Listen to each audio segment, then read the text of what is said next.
एक पत्नी अपने पति से पूछती है, ध्यान दीजिएगा, प्रेम के पात्र की बात कह रहा हूं कि प्रेम की परिभाषा क्या है, कि संसार की दृष्टि में प्रेम की पराकाष्ठा क्या है, जिस प्रेम के पीछे हम रात दिन दौड़े रहते हैं उस प्रेम का अर्थ क्या है। अब एक पत्नी अपने पति से पूछी, हाँ जी, क्या जी, जरा तनिक हमसे बतिया लीजिए, हमारी बात सुनिए। अरे बताओ क्या बात है जी, हम आपसे ये पूछना चाहते हैं कि क्या आप हमसे प्रेम करते हैं। अरे हट पगले, ये कोई पूछने की बात है, हम तो तुमसे बहुत प्यार करते हैं। तो चलो जी, अगर आप मुझसे बहुत प्यार करते हैं तो मुझे बताइए आप मुझसे कितना प्यार करते हैं। बोला ना बहुत प्यार करता हूं। बोला नहीं फिर भी बताओ ना, बहुत तो करते हैं पर कितना बहुत प्यार करते हैं। बोला अरे पगली, हम तुमसे बहुत प्यार करते हैं। चलो जी ये बताओ, अगर मुझे कुछ हो जाएगा तो आप क्या करेंगे। पति बोला अरे पगली, कैसा प्रश्न कर दिया, मेरी जान निकाल दी, ऐसी बात क्यों कहती है, मैं मर जाऊंगा। पत्नी फिर बोली, देखिए मेरे प्रश्न का सही से उत्तर दीजिए कि अगर मुझे कुछ हो गया, अगर मैं मर गई तो आप क्या करेंगे। अरे पगली, मुझे रुलाएगी क्या, जान निकालेगी क्या मेरी। मैं कह रहा हूं ना कि मैं तुमसे इतना प्रेम करता हूं कि अगर तुझे कुछ हो गया तो मैं पागल हो जाऊंगा। देखो जी, मेरी बात का सीधा सीधा जवाब दो, बातें बनाओ मत, सीधे सीधे जवाब दो कि अगर मुझे कुछ हो गया, अगर मैं मर गई तो आप क्या करोगे। अरे पगली, कह तो रहा हूं कि मैं पागल हो जाऊंगा। अरे पागल नहीं, ये बताओ, मेरा पूछने का अर्थ ये है कि अगर मुझे कुछ हो गया तो आप दूसरी शादी तो नहीं करोगे। अब वो पति रोने लगा, आंसू निकलने लगे। अरे पगली, रुला दिया मुझे रुला दिया। तेरे तुझसे मैं इतना प्यार करता हूं, क्यों बार बार पूछ रही है, बार बार क्यों पूछ रही है कि मैं क्या करूंगा। अरे पगली, अगर तुझे कुछ हो गया तो मैं कह रहा हूं ना कि मैं पागल हो जाऊंगा तेरे प्यार में। और पागल तो कुछ भी कर सकता है, पागल तो कुछ भी कर सकता है, पागल दूसरी क्या तीसरी भी कर सकता है। यही प्रेम है बस, पागल कुछ भी कर सकता है, पागल पगली दूसरी क्या तीसरी शादी भी कर सकता है। अभी पत्नी को कुछ हो जाए तो पति 4 दिन नहीं लगाता, और पति को कुछ हो जाए तो पत्नी 4 दिन नहीं लगाती। कहां इस गफलत की नींद में सोए हो, कहां इस झूठे प्रेम में पड़े हो। मित्रता तेरा कोई नहीं संगियन में, तू क्यों पड़ा झूठी इस ठगियन में। क्यों यहां पड़ा है, तेरा कोई नहीं है। कस्य के पति पुत्राध्या, कौन तेरा पति है, कौन तेरा पुत्र है, कौन तेरी माँ है, कौन तेरा पिता है। जो कुछ है वो शरीर के हैं, ना तेरा कोई माता है, ना तेरा पिता है, ना तेरा भाई है, ना तेरी बहन है, ना तेरी पति है, ना तेरी पत्नी है। हे सुंदर जीवात्मा, तेरा सच्चा पिया वो परमात्मा है। तो अपने सच्चे पिया की खोज कर, शरीर के पति को शरीर से प्रसन्न कर, और आत्मा के पति को आत्मा से प्रसन्न कर। शरीर से शरीर के सगे संबंधियों के प्रति सारी जिम्मेवारियों को निभाना, कभी जिम्मेवारियों से दूर नहीं भागना।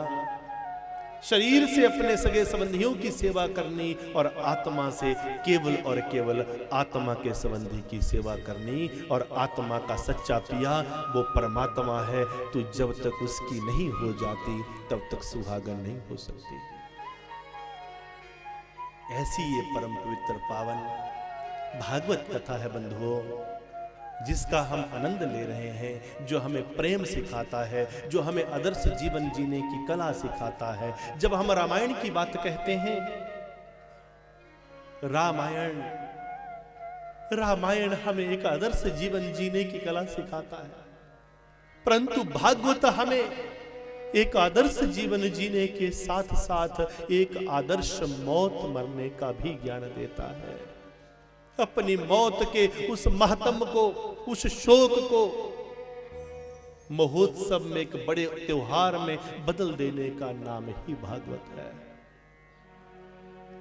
तब राजा परीक्षित स्वामी सुखदेव जी से कथा आरंभ हुई है उनसे कथा सुन रहे हैं, प्रेम का पात्र बताया, संसार की महिमा बताई, ये संसार कैसे चलता है, परमात्मा ये दुनिया क्यों बनाते हैं, ये झूठी दुनिया क्यों है, ऐसे ऐसे प्रश्न किए। नैमिषारण्य तीर्थ में श्री महाभाग सूत जी के मुखारविंद से ये पावन कथा शौनक आदि ऋषियों को सुनाई जा रही है।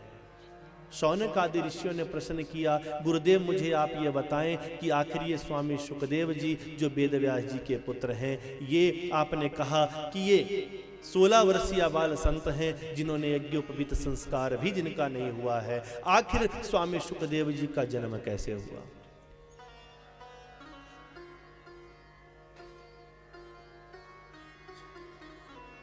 तो स्वामी शुकदेव जी के जन्म की कथा आरंभ हुई। एक समय की बात है, हे शौनकादि ऋषियों, एक समय की बात है कि बहुत से ऋषि मुनि ब्रह्मा जी के पास मिलने के लिए गए और ब्रह्मा जी के सम्मुख जाकर सब ऋषि मुनि पूछे, हे ब्रह्मदेव बताएं आज हमें कैसे बुलाया गया है, आज हमारी क्या संगोष्ठी होनी चाहिए। तो संगोष्ठी में बहुत से तर्क वितर्क हुए, बहुत से तथ्यों के ऊपर अपना अपना प्रकाश सबने डाला। अंत में ब्रह्मा जी बड़ा सुंदर एक प्रश्न पूछते हैं कि बताओ इस संगोष्ठी के अंत में अगर आप कुछ जानना चाहते हो तो बोलो। तो ऋषि मुनियों ने ब्रह्मा जी से पूछा कि हे ब्रह्मा जी आप हमें ये बताएं कि इस दुनिया में सबसे महत्वपूर्ण वस्तु क्या है। ध्यान दीजिएगा, प्रश्न क्या है कि इस दुनिया में सबसे महत्वपूर्ण वस्तु कौन सी है। तो ब्रह्मा जी ने बड़े प्रेम से कहा, बड़े सुंदर भाव से कहा, हे ऋषि मुनियों, इस संसार के बीच में, इस पूरी दुनिया के बीच में अगर सबसे महत्वपूर्ण कोई वस्तु है, इस संसार के आधार की अगर कोई वस्तु है तो वो क्या है? वो है प्रेम। कोई कहे सोना, कोई कहे चांदी, कोई कहे ये, कोई कहे वो, परंतु ब्रह्मा जी ने कहा सबसे महत्वपूर्ण वस्तु अगर कोई है तो प्रेम है। तो महाराज प्रेम मिलेगा कहां? प्रेम को कहां पर पाया जा सकता है? अभी अभी बात चली ना प्रेम की, मैंने भी आपको बताया कि एक पति और पत्नी के प्रेम का भी आपको दर्शन कराया कि कितने दिन का प्रेम होता है। पिता पुत्र का प्रेम बताया, वो भी देखा कितने दिन का प्रेम है। प्रेम जिसे दुनिया कहती है, उस प्रेम की सच्ची पराकाष्ठा क्या है? बोला ये सबसे महत्वपूर्ण वस्तु प्रेम है। और प्रेम कहां पर मिलेगा? प्रेम की पराकाष्ठा कहां मिलेगी? प्रेम की चरम सीमा कहां मिलेगी?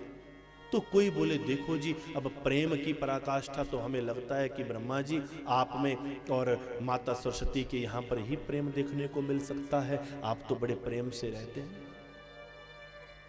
तब कुछ ऋषि मुनियों ने बोला नहीं, ऐसा नहीं हो सकता।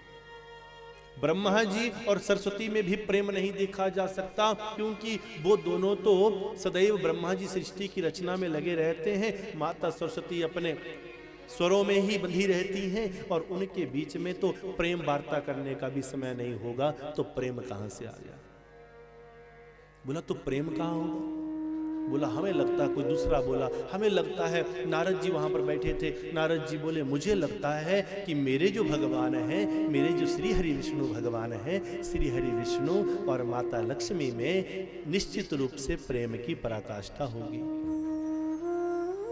बोला नहीं, वहां पर भी प्रेम नहीं हो सकता। दूसरे ऋषि मुनि बोले क्योंकि भगवान श्री हरि विष्णु और माता लक्ष्मी में अगर प्रेम की पराकाष्ठा होती, अगर प्रेम की चरम सीमा, प्रेम का परम आनंद अगर वहां पर होता, तो भगवान लक्ष्मी जी को छोड़कर दौड़े दौड़े भक्तों के बुलाने पर नहीं आते।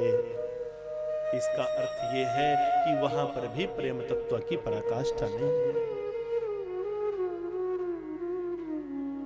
अब कुछ ऋषि बोले तो इसका अर्थ ये है, हमें लगता है कि प्रेम की पराकाष्ठा तो केवल और केवल भगवान शिव और पार्वती में ही हो सकती है। शिव पार्वती में ही प्रेम की पराकाष्ठा हो सकती है, क्योंकि वो तो संसार में आते भी कम है।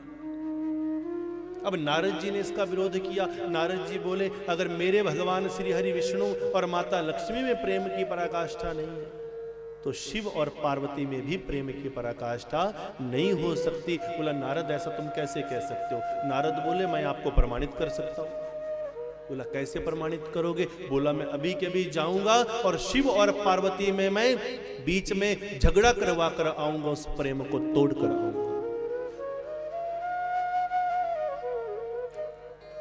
ऋषि मुनियों के कहे अनुसार प्रेम की पराकाष्ठा ढूंढने निकले हैं और शिव और पार्वती के प्रेम को तोड़ने के लिए नारद जी गए। भगवान शिव के कैलाश में पहुंचे। भगवान शिव नगरी में शिव के कैलाश में जब पहुंचे, जहां भगवान शिव का सुंदर दृश्य देख रहे हैं, भगवान शिव का वो कैलाश जहां पर भगवान की बड़ी सुंदर सुंदर लीलाएं, और उस दृश्य को देखकर, भगवान के उस कैलाश को देखकर नारद पहुंचे, दोनों हाथ जोड़े भगवान शिव की स्तुति की। आइए भगवान शिव के कैलाश का दृश्य, जहां सभी के सभी भगवान के दिव्य मंत्र का आह्वान कर रहे हैं।